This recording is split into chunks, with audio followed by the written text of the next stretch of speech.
Good evening. Welcome to Mike's Cooking Studio. I'm Mike. This is my cooking studio. Well, in my kitchen area, which I call my cooking studio. Now, I'm using a different device to record with. As you'll notice, I don't know if it'll come across that way. Everything looks backwards, like my sign lettering. It's weird. I don't know why. Uh, it's a Samsung.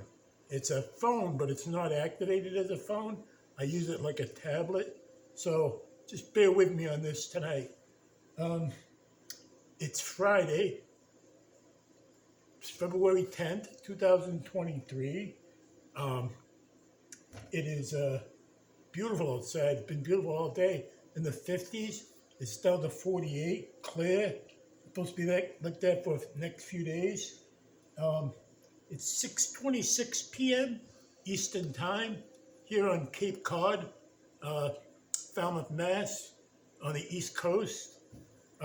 Shout out to all my subscribers, irregulars and regulars, and you know all these are. I have 196 or 197, so I'd like to hit that 200 mark soon. Tonight, I'm not really doing anything in the slow cooker. I'm making my first attempt at making crab rangoons from scratch. Now, I've seen tons of recipes online. The one I'm following is very easy, not a lot of ingredients. One thing I will say, I'm using an imitation crab meat. When I was buying some crab meat the other day at the store, the guy at the fish counter said most restaurants use imitation.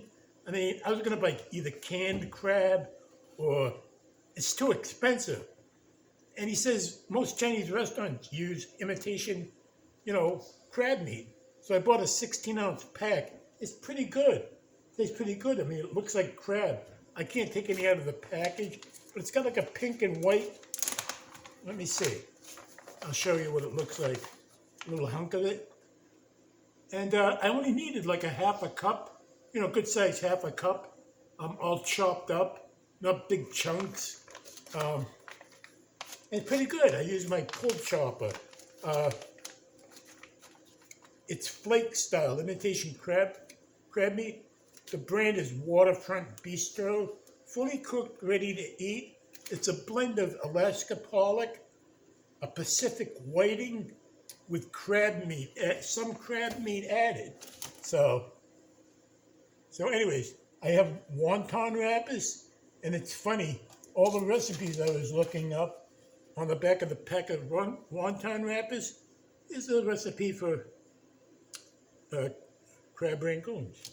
So, anyways, the recipe I'm following, she has a YouTube channel. It's called Reen's Place. I've been following her for years. When I lived in my old apartment, I started following her channel.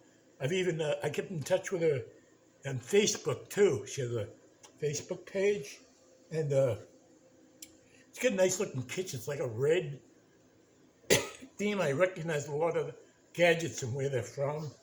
So anyways, I made her a beef stroganoff. She has a great beef stroganoff recipe. Well, I'll post the recipe in her channel and give her a shout out to Reen's. And I don't know at first. I think it's Doreen. I know from Facebook. So anyways, she's got a very simple recipe. And her recipe, she triples it. She's making more. But she did post the ingredients for just a single, and I wrote them down.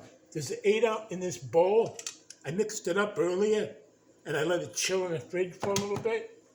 The 8 ounces of cream cheese, I left it out at room temperature for most of the day.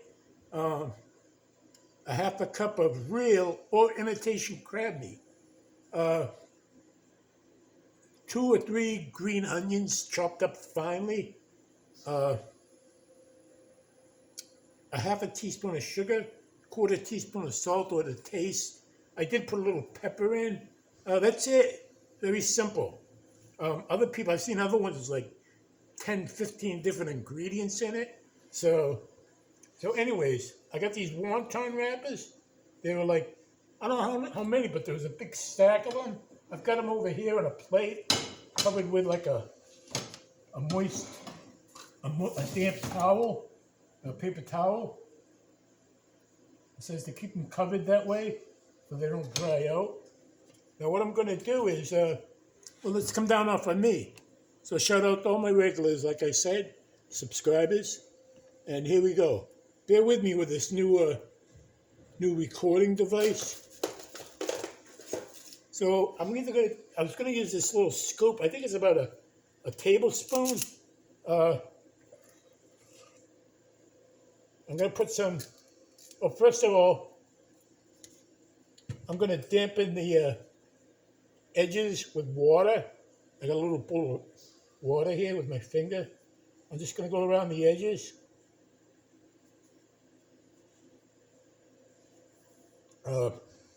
So this might be a little bit too much filling for this. Yeah, I'm going to take some of that out.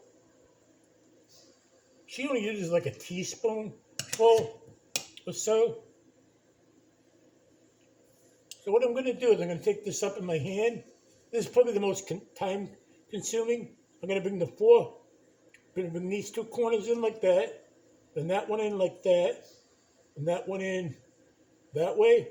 Then I'm going to work myself up the seams just to get all the air out, because you don't want them exploding when you cook them.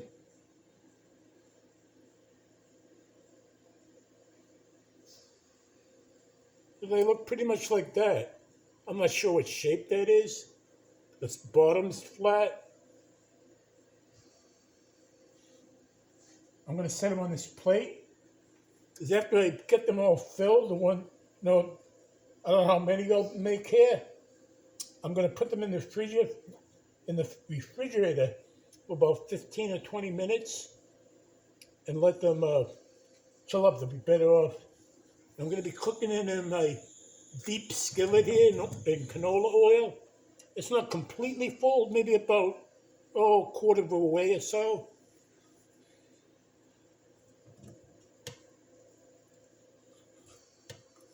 I'm going to use this spoon instead of my scoop.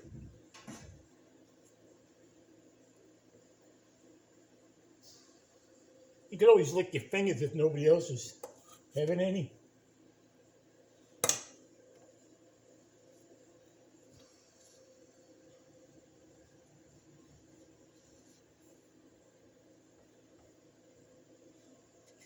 So again, I'm going to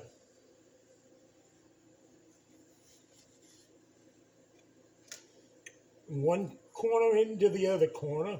Then I'm going to bring this one up, then this one up. Then I'm just going to squeeze all the air out.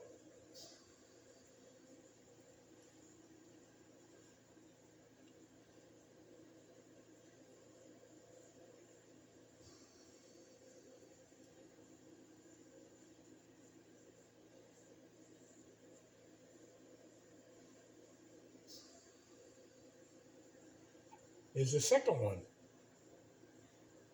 Now there is another way to fold these. It's called Samoa style. You just do it. I'll do one that way. See how that works.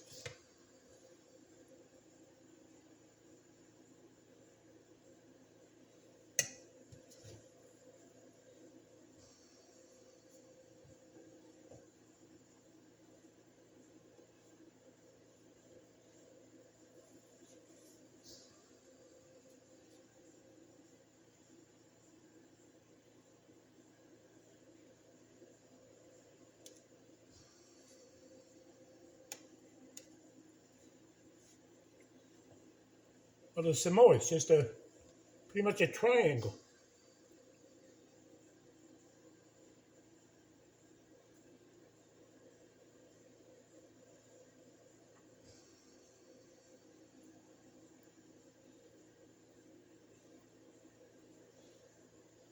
Now I've made pizza rolls before using egg roll wrappers. Really good. In fact, Doreen, I think that's her first name. Doreen, I'll have to look it up. She was using pizza roll wrappers, and she cut them into squares.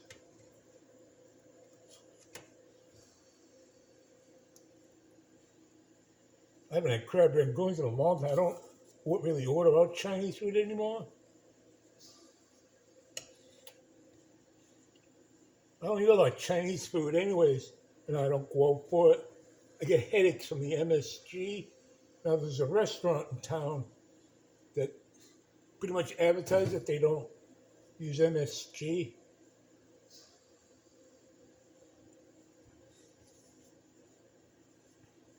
I'm going to go back to the other folding method. Bring those up like that.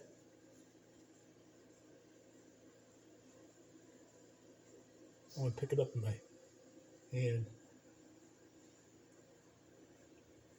Bring that up to there. This side up to there. Then I'm going to work myself up the sides to get all the air out. It's important you get all the air out. You don't want them exploding.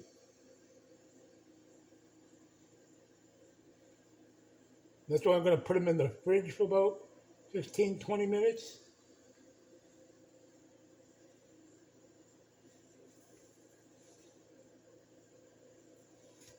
Time consuming.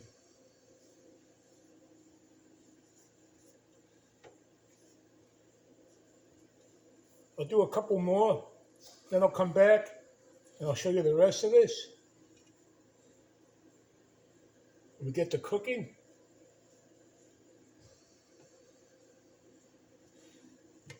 Now, I will be doing something on Super Bowl Sunday. And remember, it's just me. So I'm not going to go crazy. I will say this much. It will be in my slow cooker.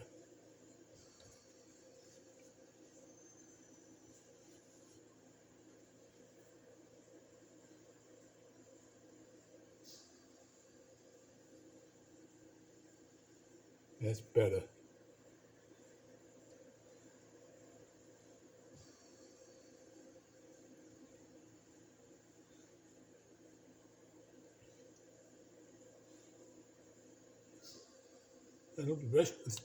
They have practice doing it in a restaurant.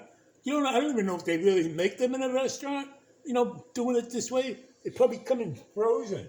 They throw them in the cooking oil.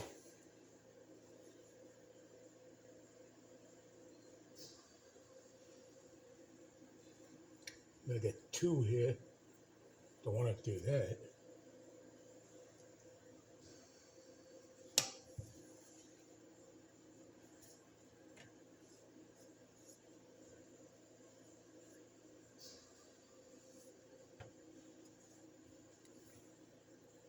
Okay.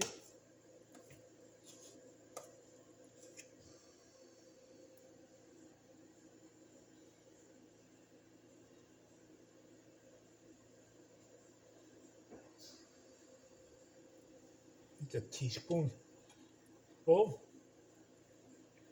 You don't want too much because then it'll blow open.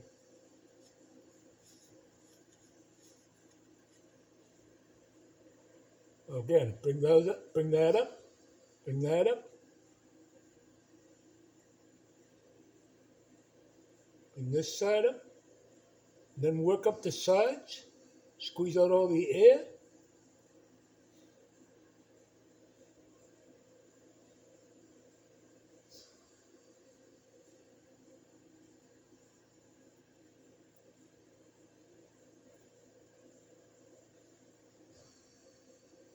Hey, nice.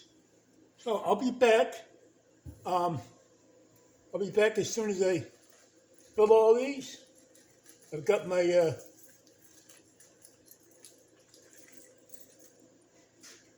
coffee going here, as always. And like I said, I shall be back. I'll be back. And when I get all these filled, and I'm ready to cook them. All right. So I'll see you soon. I'll see you in 2 shakes of a lamb's tail. And we'll see how this goes.